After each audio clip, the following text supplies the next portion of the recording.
এদেশে জামাত একটা বাস্তবতা, আমি মুক্তিযুদ্ধ সন্তান হিসেবে বলবো এটা মেনে নিতে হবে। অনেক জায়গায় আমরা দেখলাম মাঝখানে 2 ঘন্টায় ভোট রেজাল্ট দিচ্ছে না, হ্যাঁ, অনেক গুরুত্বপূর্ণ নেতার ক্ষেত্রে, এবং তারপর সেটা আবার রেজাল্টটা চেঞ্জ হলো। তো যা রটে তা তো বটেই, ইঞ্জিনিয়ারিং হয়েছে সন্দেহ নেই, কী স্কেলে হয়েছে এটা আমরা বলতে পারবো না। জামাতকে এই নির্মূল করতে গিয়ে তো বরং জামাতকে আরও বেশি ফোকাসে নিয়ে এসেছেন ওনারা বারবার। জামাত তার বাংলাদেশ বা পাকিস্তানের ইতিহাস মিলিয়ে টোটাল 60-70 বছরেও এত স্ট্রং অবস্থানে কখনো ছিল না, এবং এই অবস্থানটাকে আমি অন্যায় কিছু বলবো না, এটা তাদের অর্জন। এমন কোনো পরিস্থিতি তৈরি হয় না যেটার জন্য এখনই সরকারের পতন ঘটানোর মতো অবস্থা তৈরি হয়েছে। সরকারি দল এতই শক্তিশালী, বিরোধী দল সেই হিসাবে যথেষ্ট দুর্বল। বিএনপির প্রথম দিকের নেতৃবৃন্দ সকলেই, অনেকেই একসময় আওয়ামী লীগ করতো, ইনক্লুডিং জিয়াউর রহমান বাকশালের সদস্য ছিলেন। উনি সংসদে আসার আগে জানতেন না উনি সংসদ সদস্য হওয়ার পরে কি পাবেন। স্বৈর শাসকের এমপিরাই একই সুবিধা পায় নাই। জামাতের আমির মন্তব্য করে বলেছেন বিএনপি ইঞ্জিনিয়ারিং করে ক্ষমতায় এসেছেন। জামাতে আমিরের এমন মন্তব্য প্রত্যাখ্যান করে বিএনপির মহাসচিব মির্জা ফখরুল ইসলাম আলমগীর বলেছেন, দেশের বিরুদ্ধে ষড়যন্ত্র করছে জামাত এবং জনগণকে বিভ্রান্ত করার চেষ্টা করছে। জামাতকে রাজনৈতিকভাবে নির্মূল করার কথাও জানিয়েছেন বিএনপির মহাসচিব মির্জা ফখরুল ইসলাম আলমগীর। তার এই মন্তব্য প্রতিবাদ করে জামায়াত থেকে বলা হয়েছে, দেশে একদলীয় শাসন এবং ফ্যাসিবাদ কায়েম করতে চাচ্ছে বিএনপি। জনাব মুজিবুর রহমান মঞ্জু, আপনার কাছে একটু আসতে চাই। মির্জা ফখরুল ইসলাম আলমগীরের যে এমন মন্তব্য, এটা কি গণতান্ত্রিক ভাষা হতে পারে কিনা, বা কিভাবে দেখছেন এই মন্তব্যকে? না, আমার কাছে মনে হয় মির্জা ফখরুল ইসলাম আলমগীরের এই ভাষাটা নিয়ে যথেষ্ট সমালোচনা হচ্ছে। কারণ আমরা দেখেছি যে মির্জা ফখরুল ইসলাম আলমগীরের অতীতে উনি জামাত প্রসঙ্গে অনেক প্রশংসা করেছেন, বিভিন্ন বক্তব্যে আমরা পাই আর কি। অতীতে ওনারা যেহেতু একসাথে ছিলেন, একসাথে আন্দোলন করেছেন, একসাথে সরকারেও ছিলেন। মির্জা ফখরুল সাহেব তো জামাতের আমির যে নিজামী সাহেব, ওনার মিনিস্টারের স্টেট মিনিস্টার ছিলেন, একই মিনিস্ট্রিতে কাজ করেছেন, এবং ওনার স্মৃতিচারণে সবসময় আমরা দেখেছি যে উনি কোনো সময় জামাতের ব্যাপারে খুব পজিটিভ কথাও বলেছেন। তো এখন যেহেতু ওনাদের মধ্যে একটা ক্ষমতার দ্বন্দ্ব, রাজনৈতিক মতো পার্থক্য শুরু হয়েছে, তখন একে অপরের বিরুদ্ধে কথা বলছেন, অতীত নিয়ে টানাটানি করছেন, নানা ধরনের, যেটা আমরা চেয়েছিলাম যে একটা নতুন রাজনৈতিক বন্দোবস্ত হবে, এই পুরানো বিষয়টা আর চলবে না, যেটা আমরা চেয়েছিলাম। বাট সামহাও এটা তো হচ্ছে। তো এই জায়গা থেকে আমার কাছে যেটা মনে হয় যে এটা আমাদের জন্য খুবই অনাকাঙ্ক্ষিত, বা যেটা তুষারভাই যেটা বলেছেন আর কি, যে দেখেন জামাতকে এই নির্মূল করতে গিয়ে তো বরং জামাতকে আরও বেশি ফোকাসে নিয়ে এসেছেন ওনারা বারবার। কোনো দলকে, যেমন জামাতের ব্যাপারে সবসময় আমরা যেটা দেখি যে জামাতের বিরুদ্ধে যে অভিযোগ, তারা স্বাধীনতা বিরোধী শক্তি বা স্বাধীনতার যুদ্ধের বিরুদ্ধে ছিলেন, এইটাকে এই জিনিসটা বারবার আসছে কেন? ধরেন জামাত যদি স্বাধীনতা বিরোধিতায় তার যদি সুস্পষ্ট অবস্থান থাকে এবং এটা যদি অপরাধ হয়ে থাকে, তাহলে তো তাকে একটা বিচারিক প্রক্রিয়ায় আনা যেত। মানে স্বাধীনতার পরপরই তো মুক্তিযুদ্ধের সপক্ষের শক্তির দাবিদার যারা প্রধান, তারাই তো ক্ষমতায় ছিলেন। এরপরে লম্বা সময় যদি বিএনপি ক্ষমতায় থাকে, তো বিএনপিও তো মির্জা ফখরুল সাহেবদের দল, যদি আমি ধরে নিই সেটা। আমরা তো দেখলাম বরং বিএনপি জামাতের সাথে আন্দোলন করেছে, এবং জামাত যে তখন নিষিদ্ধ ছিল 72-এর পরে, 72 সংবিধানের অধীনে বিএনপি জামাতকে এসে রাজনৈতিকভাবে স্বীকৃতি দিয়েছে, আবার জামাত নামের রাজনীতি করার পথটা খুলে দিয়েছে। গত 16 বছরও দেখেছি যে একসাথেই তারা আন্দোলন করেছেন। এই মানে আমি কি বলবো, যে এই চিন্তাটাই হচ্ছে একটা সেকেলে চিন্তা। আপনি কাউকে নির্মূল করে দিবেন, আসলে তো যেটা করতে হবে সেটা তো রাজনৈতিকভাবে মতাদর্শিক জায়গা থেকে বিতর্কটা তুলতে হবে। যেমন ব্যক্তিগতভাবে আমি জামাতের 2টা বিষয়ে বিতর্ক তোলার পক্ষে। একটা হচ্ছে একটা ধর্মীয় রাজনীতি আমাদের রাজনীতির জায়গায় এসে কীভাবে কাজ করার ক্ষেত্রে কী কী প্রতিবন্ধকতা পায়। জামাত কিন্তু নিজেও এই ধর্মীয় রাজনীতির জায়গায় এসে একটা মেইন স্ট্রিম পলিটিক্যাল পার্টি হওয়ার ক্ষেত্রে অনেক প্রতিবন্ধকতা তারা ফেস করছে। আপনারা দেখবেন যে এবার তারা যখন ইয়েতে গেলেন, শহীদ মিনারে গেলেন ফুল দিতে, তারপরে আপনার এই জাতীয় স্মৃতিসৌধে গেলেন ফুল দিতে, তখন কিন্তু নানা রকমের প্রশ্ন বানে তারা জর্জরিত হয়েছে। সরি, এবং দলের মধ্যেও কিন্তু এটা নিয়ে প্রশ্ন এসেছে, কারণ জামাত একটা ধর্মতাত্ত্বিক দল। ধর্মতাত্ত্বিক জায়গা থেকে তার রাজনৈতিক পদক্ষেপের সাথে অনেকগুলো কনফ্লিক্ট তৈরি করছে। জামাতকে আপনি সেই জায়গায় প্রশ্ন তুলতে পারেন, জামাতকে সেই মতাদর্শিক জায়গায় আপনি জামাতকে ক্রিটিক করতে পারেন। আচ্ছা, এই দিকে আবার প্রশ্ন তোলার সুযোগ আছে কিনা, যেহেতু জামাত বলছে যে ইঞ্জিনিয়ারিং করে বিএনপি ক্ষমতা এসেছে, এই ইঞ্জিনিয়ারিং এর কারণে কি জামাত 68টি সিট পেয়েছে? এবারের ইলেকশনে আপনি ইন্টারেস্টিং একটা ঘটনা দেখবেন বিএনপিরও বেশ কিছু লোক নির্বাচনে কারচুপির অভিযোগ তোলে নির্বাচন কমিশনে অভিযোগ দিয়েছে, আবার জামাতও দিয়েছে অনেকগুলো অভিযোগ। তাহলে বোঝা যাচ্ছে কি যে দুই দলের পক্ষ থেকে নির্বাচনে এক ধরনের কারচুপি বা নির্বাচনে এক ধরনের ম্যানিপুলেশনের অভিযোগ এসেছে। তো এটাতে বোঝা যাচ্ছে যে উভয় দলই কোনো না কোনো ক্ষেত্রে নির্বাচনকে প্রশ্নবিদ্ধ বা নির্বাচন সুষ্ঠু হয় নাই বলে তাদের অসন্তুষ্টি আছে। দ্বিতীয় হচ্ছে জামাতের আমির যে কথাটা বলেছেন উনি কিন্তু স্পেসিফিক দুই একটা উদাহরণ দিয়েছেন। একটা হচ্ছে উনি আমাদের যেই জনপ্রশাসন প্রতিমন্ত্রী আছেন, জনপ্রশাসন না, সম্ভবত এলজিআরডি স্থানীয় সরকার মন্ত্রী, স্থানীয় সরকার প্রতিমন্ত্রী যে কথাটা বলেছেন যে ট্রফি দেওয়ার বিষয়টা, যে তারেক রহমান লন্ডনে গিয়ে ট্রফি নিয়ে এসেছেন, নির্বাচনের তারিখ নিয়ে এসেছেন। এই জায়গায় যদি আপনি দেখেন প্রচুর পরিমাণে আপনি বলতে পারবেন যে এই মানে অন্তর্বর্তীকালীন সরকার সামহাউ বিএনপির একটা প্রভাবের মধ্যে ঢুকে গিয়েছিলেন।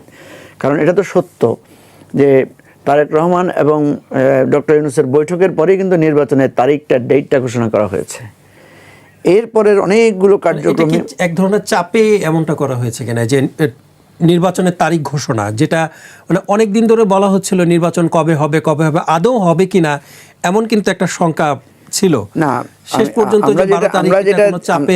আমরা যেটা দেখেছি অন্তর্বর্তীকালীন সরকার কখনোই নির্বাচন হবে না, নির্বাচন করতে চায় না, নির্বাচন বিলম্বিত হবে, ধরনের কোনো কথা বলেন না।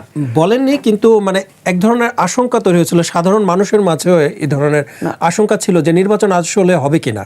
না, এই আশঙ্কা তো ধরেন আমার ব্যক্তিগতভাবে অভিমত হচ্ছে আমরা সবসময় এই আশঙ্কাকে নাকচ করেছি। কারণ প্রফেসর ইউনূস বারবার বলে এসেছেন, আপনি দেখবেন ওনার কথার মধ্যে একটা মানে ধারাবাহিকতা ছিল। উনি ওই যে ডিসেম্বরের মধ্যে বা জুনের মধ্যে, ডিসেম্বর থেকে জুন, এই ধরনের কিছু কথা উনি কিন্তু মানে মিনিংফুল কথা বলেছেন। এবং ইন্টারনালি আমরা দেখেছি যে নির্বাচন করার ব্যাপারে ওনার কোনো অনাগ্রহ ছিল না। তবে মিডিয়ায় নানা ধরনের বিএনপির পক্ষ থেকে নানা অভিযোগ ছিল যে উনি ইলেকশন করতে চান না ইত্যাদি ইত্যাদি। অর্থাৎ আপনি অনেকগুলো কথা আমি এখানে বলতে পারি, যেমন ধরুন রাষ্ট্রপতি বলছেন যে উনি বিএনপির কাছ থেকে একজন আশ্বাস পেয়েছেন বা মানে মানে কি বলা যায় যে এক ধরনের সাহায্য পেয়েছেন, তার মানে কি? এখানে একটা প্রশ্ন। দ্বিতীয় প্রশ্ন হচ্ছে আমরা তারেক রহমান যখন আপনি দেখবেন যে উনি এসেছেন, ভোটার হয়েছেন, অল্প 2 দিনের মধ্যে উনি ভোটার হয়েছেন, তখন কিন্তু ভোটার হওয়ার ডেট পার হয়ে গেছে।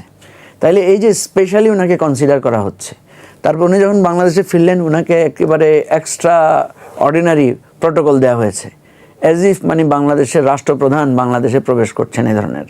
এবং আজকে যিনি দিচ্ছেন তাকে মানে ডে অফের দিন আমরা দেখেছি দিনটি শনিবার ছিল, তিনি নির্বাচন কমিশনে গিয়েছেন এবং সব কার্যক্রম সম্পন্ন করেছেন। মানে একজন যিনি দলের নেতৃত্ব দিচ্ছেন, দলের যিনি সিনিয়র, তার জন্য এই ধরনের সুবিধা অস্বাভাবিক কিনা? মানে আপনি এটাকে অস্বাভাবিক বলছেন? আমি কম্পেয়ার করছি, যেমন এখন প্রধানমন্ত্রীর প্রটোকল তো অনেক কম, তখন উনি এত বেশি প্রটোকল, যেটা ডক্টর ইউনূসও তখন অত প্রটোকল পান নাই, তারেক রহমানকে অত প্রটোকল দেওয়া হয়েছে। আমি যেটা বোঝাতে চাচ্ছি, এই যে নির্বাচনের আগে আপনি যখন একটা দলকে, একটা দলের প্রধানকে খুব বেশি প্রাধান্য দেন, খুব বেশি হাইলাইট করেন, খুব বেশি প্রটোকল, তার জন্য আলাদা নিয়ম করেন, তখন জনগণের মধ্যে এটা দাঁড়িয়ে যায় যে মেবি মানে ওনারাই ক্ষমতায় আসছেন। আমাদের দেশের নিয়ম কি, আমাদের দেশে যখন প্রশাসন বুঝতে পারে যে এই ক্ষমতায় আসবে, তখন প্রশাসন কোনো না কোনোভাবে সেদিকে একটু মানে হেলে পড়ে। এটা আমরা তখন থেকেই বলছিলাম যে নির্বাচনটা, এখন আপনি এটাকে ইঞ্জিনিয়ারিং বলবেন না এক ধরনের ম্যানিপুলেটেড ইলেকশন বলবেন, নাকি একটা সিস্টেমের বলবেন, যাই বলেন, কিন্তু এটা সত্য ছিল যে মানুষ আগেই আঁচ করতে পারছিল যে বিএনপি ক্ষমতায় আসবে, বিএনপি ক্ষমতায় চলে আসছে, বিএনপিকে এমনভাবে ট্রিটমেন্টগুলো দেওয়া হয়েছে। এখন এইটার ব্যাপারে জামাতের আমির যে কথাগুলো বলেছেন, এটা আমি তুষার ভাইয়ের সাথে একমত। একটা তো হচ্ছে পারসেপশন, আর একটা হচ্ছে ডকুমেন্টারি এভিডেন্স হাজির করা। তো ডকুমেন্টারি এভিডেন্স অনেক সময় হয় কি অনেক পরে উন্মোচিত হয়, যেমন এখন দেখবেন এখন 1/11-এর অনেক কথা আমাদের সামনে আসছে যেটা আমরা এতদিন জানতাম না।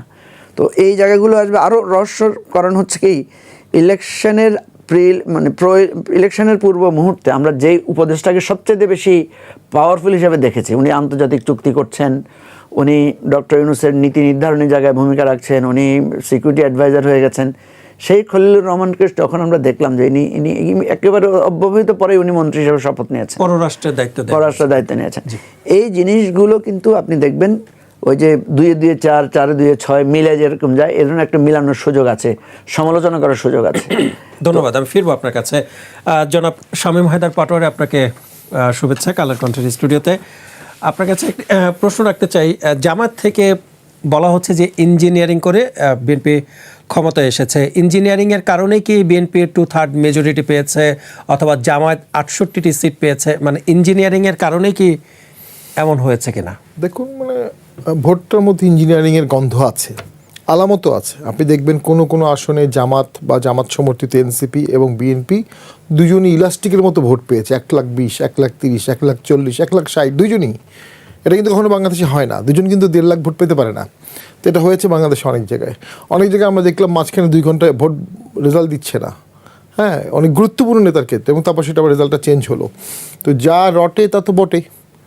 ইঞ্জিনিয়ারিং হয়েছে, সন্দেহ নেই। কী স্কেলে হয়েছে এটা আমরা বলতে পারবো না। যেখানে আওয়ামী লীগ ভোটে নাই বা অন্যান্য দলগুলো ভোটে ছিল না, সেখানে স্বাভাবিকভাবেই ভোটের রেজাল্টটা বোঝা যাচ্ছিল কী হবে। ডাকসু ইলেকশন বা ইউনিভার্সিটি ইলেকশনগুলোর পরে স্বাভাবিকভাবেই জামাতের মধ্যে একটা এক্সট্রাঅর্ডিনারি হাইপ আসছিল যে তারা ক্ষমতার দ্বারপ্রান্তে। এবং জুলাই আন্দোলন থেকে শুরু করে ইলেকশনের আগ পর্যন্ত জামাত তার বাংলাদেশ বা পাকিস্তানের ইতিহাস মিলিয়ে টোটাল 60-70 বছরেও এত স্ট্রং অবস্থানে কখনো ছিল না। এবং এই অবস্থানটাকে আমি অন্যায় কিছু বলবো না, এটা তাদের অর্জন। তারা রক্ত দিয়েছে, কষ্ট করেছে। তাদের কিছু নেগেটিভ সাইড আছে। 21শে আগস্টে তারা প্রতিবাদ করেনি, 1,28,00,000 ভোটারের প্রতিবাদ করেনি, ইয়াজউদ্দিনের ক্ষমতা নেয় প্রতিবাদ করেনি, 71-এর রোল। আমার মনে হয় জামাতের মধ্যে দুটো ধারা আছে। একটা অর্থোডক্স দ্বারা চরমভাবে তারা ওই 71কে ডিজোন করে, তারা এখনও পাকিস্তানে যেতে যায়, এখনও 71 আমরা যে ন্যারেটিভসগুলোকে বিশ্বাস করি এগুলোর পুরো কন্ট্রাডিক্টরি। আবার জামাতের মধ্যেও অনেক লোক আছে যারা মনে করে জামাতের শীর্ষ নেতৃবৃন্দের 71-এর জন্য ক্ষমা চাওয়া উচিত, অথবা তাদের থাকা উচিত না। এমন লোকও আছে তারা মনে করে জামাতের দলে ওই লোকগুলো থাকা উচিত না। আমার বন্ধু বান্ধব আছে, আমরা কথা বলে জানি। একইভাবে বিএনপিতে দুটি ধারা আছে। যেহেতু BNP is a conglomeration of anti Awami League, তো যতজন আওয়ামী লীগ বিরোধী করবে, বিএনপি করার যোগ্যতা হচ্ছে প্রথম একটাই, আপনি আওয়ামী লীগ বিরোধিতা করবেন। এবং বিএনপির প্রথম দিকের নেতৃবৃন্দ সকলেই, অনেকেই একসময় আওয়ামী লীগ করতো, ইনক্লুডিং জিয়াউর রহমান। জিয়াউর রহমান বাকশালের সদস্য ছিলেন। তারা পরবর্তীতে আওয়ামী লীগ ছেড়ে নিগৃহীত হয়ে, অপমানিত হয়ে বিএনপিতে আসছেন বা নানা কারণে। তো সেই বিএনপির মধ্যেও কিন্তু একটা কন্ট্রাডিকশন আছে। একটা হচ্ছে প্রো লিবারেশন উইং, একটা লেফট উইং, একটা Muslim League wing. Mirza Fakhrul obviously left wing. উনি জাসদ করতেন, ওনার বাবা জাতীয় পার্টি করতেন, খুবই সজ্জন ব্যক্তি। উনি নির্মূল অর্থে নির্মূল বলেননি, তবে আমি মনে করি ওনার মতো এত বড় রাজনীতিবিদের মুখ থেকে এই শব্দটা বের হওয়া ঠিক হয়নি। এদেশে জামাত একটা বাস্তবতা, আমি মুক্তিযুদ্ধ সন্তান হিসেবে বলবো এটা মেনে নিতে হবে। তারা একসময় ভোট করেছে, মন্ত্রী হয়েছে, এবার ভোট পেয়েছে, তাদের ভোট আছে, ছাত্র সংসদে তাদের আছে। এই বাস্তবতা মেনে নিয়ে সকলকে রাজনীতি করতে দিতে হবে, এটাই বাস্তবতা। এখন এদেশের একটা ধারা আছে, তারা চাবে যে ন্যাচারালি আওয়ামী লীগ আর কোনোদিন রাজনীতি না করুক, সেটাও বাস্তবসম্মত না। আবার অনেকেই বলবে না জামাতকে নির্মূল করতে হবে, এটাও কখনো বাস্তবসম্মত না। উই নিড এ গোল্ডেন মিন। সেই গোল্ডেন মিনটার মধ্যে দিয়ে বিএনপি এগিয়ে গেছে। ওই যে মধ্যপন্থার দল, হার্ডলাইন না। অনেকেই ভেবেছে মধ্যপন্থার দলকে দিয়ে তাদের পারপাস সার্ভ করা হবে, কিন্তু আসলে আমার তো মনে হয় আওয়ামী লীগের লোকজন যারা বিএনপিকে ভোট টোট দিয়েছিল, অনেকেই শুনেছি, তাদের তো মনে হয় পারপাস সার্ভ হলো না খুব সম্ভবত। তো বিএনপি যেটা হয়েছে, সুবিধা যেটা পেয়েছে বিএনপি, যে একটা semi progressive, semi pro liberation, not extreme ultra একটা দল না হওয়ার কারণে অনেক স্টেক হোল্ডার বিএনপিকে লুফে নিয়েছে। আপনি সব বাদ দেন, বেগম জিয়ার 21শে নভেম্বরের প্রথমে যে রিসেপশনটা সেনাবাহিনী দিয়েছিল এই আন্দোলনের পরপরই, ঠিক সেখানেই বোঝা যায় কী হতে যাচ্ছে। অথবা বেগম জিয়া যখন ব্যাক করলেন, শেষ করে দিচ্ছি, তাকে যেভাবে করে রিসেপশন দিল, এটা উনি সম্মান পেতেই পারেন, বাট এতেই বোঝা যায় যে কী চাচ্ছে সুপার পাওয়ারগুলো। তো জামাত যে পপুলার ভোটেই ক্ষমতা আসতো এমনটা না, তো ক্ষমতার দ্বার প্রান্তে চলে গিয়েছিল। এত বড় সুযোগ আর জামাত পাবে কি না আমি জানি না। ইনক্লুশন করলে পেতে পারে, যদি এক্সক্লুশনের রাজনীতি করে, বাদ দেওয়ার, আঘাত করার, তাহলে আরও কমে আসবে জামাত। জি, আমি ফিরবো আপনার কাছে। জনাব আব্দুল লতিফ স্যার, একটু আসতেছি আপনার কাছে আরও একবার। প্রধানমন্ত্রী তারেক রহমান তিনি বলেছেন যে কিছু রাজনৈতিক দল সংসদ এবং সংসদের বাইরে জনগণকে বিভ্রান্ত করার চেষ্টা করছে, তিনি ষড়যন্ত্রের গন্ধ পাচ্ছেন, এমন কথাও বলছেন। আবার জামায়াতের পক্ষ থেকে বলা হচ্ছে যে সংসদে তাদের কণ্ঠরোধ করার কারণেই বাধ্য হয়ে রাজপথে নামছেন তারা। আসলে কি হচ্ছে দেশের রাজনীতিতে? মাননীয় প্রধানমন্ত্রীর একজন মুখপাত্র রয়েছেন, তার বক্তব্যের ব্যাখ্যা আসলে তার কাছ থেকে চাইলে সবচেয়ে ভালো, কেননা অফিসিয়ালি তার বক্তব্যের ব্যাখ্যা তিনি দিবেন। তবে আমি যেটা বুঝতে পেরেছি এটা একটা রাজনৈতিক বক্তব্য, যে বক্তব্যের মধ্যে উনি যেটা বোঝাতে চেয়েছেন সেটি হচ্ছে যে রাজনৈতিক দলগুলির যে আচরণ, সেই আচরণের মধ্যে এক ধরনের অসহিষ্ণুতা এবং এক ধরনের আমি বলবো যে কুৎসা রটানোর একটা প্রবণতা আসলে লক্ষ্য করা যাচ্ছে। পাশাপাশি আন্দোলনের ডাক দেওয়া, সরকার পতন আবার ঘটাতে হবে, নতুন 24 হবে, এই ধরনের কিছু কথাবার্তাও এসেছে। তো এই কথাগুলি তো এক ধরনের অনভিপ্রেত, এই কারণে যে এমন কোনো পরিস্থিতি তৈরি হয় না যেটার জন্য এখনই সরকারের পতন ঘটানোর মতো অবস্থা তৈরি হয়েছে। আর সংসদে কণ্ঠরোধের নমুনা দেখা যায় না, বরং আমরা তো দেখলাম যে সংসদে সব ধরনের দাবি দাওয়া উত্থাপন করা যাচ্ছে। মাইক বন্ধ করে দেওয়া বা কথা বলতে না দেওয়ার যে পুরনো একটা ব্যাপার ছিল সেটাও দেখা যাচ্ছে না। এমনকি সংসদে জামাতের সভাপতি তিনি তো বললেন যে তারা মন পাওয়ার চেষ্টা চালিয়ে যাচ্ছেন। তো যাদের মন পাওয়ার জন্য চেষ্টা এত, তাদের বিরুদ্ধে আবার আন্দোলন কী করে হয়? আপনি কি যার মন পেতে চান তার বিরুদ্ধে আন্দোলন করবেন, তার পতন ঘটাতে চাইবেন? তো ব্যাপারটা কেমন জানি আর কি। তো সংসদে কোনো কণ্ঠরোধের প্রবণতা নাই, বরং সংসদে এমন কিছু দাবি দাওয়া উত্থাপিত হয়েছে যেটা বিরোধী দলের একাংশের নির্বাচন পূর্ববর্তী অবস্থানের সঙ্গে সঙ্গতিপূর্ণ না। যেমন একটি হচ্ছে সরকারি পয়সায় গাড়ি চাওয়া এবং সরকারি পয়সা অফিস চাওয়া এবং সরকারি খরচে মানে রাজনৈতিক কর্মকাণ্ড অব্যাহত রাখার বিষয়টি চাওয়া।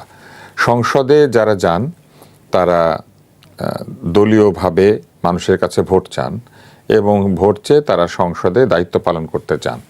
এটা এক ধরনের চেষ্টা, যে চেষ্টার মধ্যে দিয়ে রাজনৈতিক ক্ষমতা অর্জন করে দেশের ভালো করার জন্য একটা চেষ্টা। এবং সেখানে মূলত সংসদ সদস্যরা কি করেন? তারা আইন প্রণয়ন করবেন, তারা পলিসি মেকার, তারা ল মেকার। তো ল মেকাররা এলাকায় এলাকায় ঘুরবেন, ইউনো সাহেবের অফিসের মধ্যে বসে অফিস করবেন, আবার নিজেদের গাড়ি নাই কেন এটা তুলনা করবেন সরকারি কর্মকর্তার সাথে। এইগুলি ঠিক তাদের নির্বাচন পূর্ববর্তী কথার মধ্যে ছিল না। তারা বলেছিলেন করমুক্ত গাড়ির সুবিধা নিব না। তো করমুক্ত গাড়ির সুবিধা নেবেন না, এখন জনগণ কর দিয়ে যে গাড়ি কিনে দেয় সেটা নেবেন, গাড়ির খরচও নেবেন, আবার ওই গাড়ির যে কর ওইটাও জনগণের পয়সা দিয়ে দেওয়া হবে, যে অফিসে বসবেন ওইটাও জনগণের পয়সা দিয়ে। তো জনগণকে আপনাদেরকে প্রতিপালন করার জন্য সংসদ সদস্য তৈরি করে এনেছে নাকি উল্টাটা? কিন্তু সংসদ সদস্য আসবেন, তিনি তার রাজনৈতিক অফিস মেনটেন করবেন, এটার জন্য সরকার কেন পয়সা দিবে? সরকার তাকে যেখানে যেখানে যা সুবিধা দেওয়ার অলরেডি দিয়ে রেখেছে। উনি সংসদে আসার আগে জানতেন না উনি সংসদ সদস্য হওয়ার পরে কি পাবেন? স্বৈর শাসকের এমপিরাই একই সুবিধা পায় নাই, তো ওনারা দেখে এখন স্বৈর শাসকের এমপিদের চেয়েও বেশি সুবিধা চাইছেন। এর কারণ কি? এবং এটি যিনি চেয়েছেন হাসনাত আব্দুল্লাহ, এর চেয়ে দুঃখ আর পাওয়ার মতো কিছু নাই। কারণ উনি একাধিক জায়গাতে বলেছেন যে উনি ওনার আত্মীয় স্বজন পর্যন্ত যদি কেউ কিছু চায় উনি সেটা দিবেন না, মানে নিবেন না। তো নিবেন না বলে যে গাড়ি চেয়ে বসলেন। আমার কাছে মনে হয় যে পতনের ষড়যন্ত্র সরকারের বিরুদ্ধে না, বরং নিজেরাই নিজেদের পতনের ঘন্টা বাজাতে শুরু করেছেন। মুখে এক কথা বলে পরে আরেক কথা বললে, মুখে এক কথা বলে আরেক কাজ করলে আমার তো মনে হয় যে এনসিপি নিজের পতন নিজে ঘটাতে শুরু করেছে।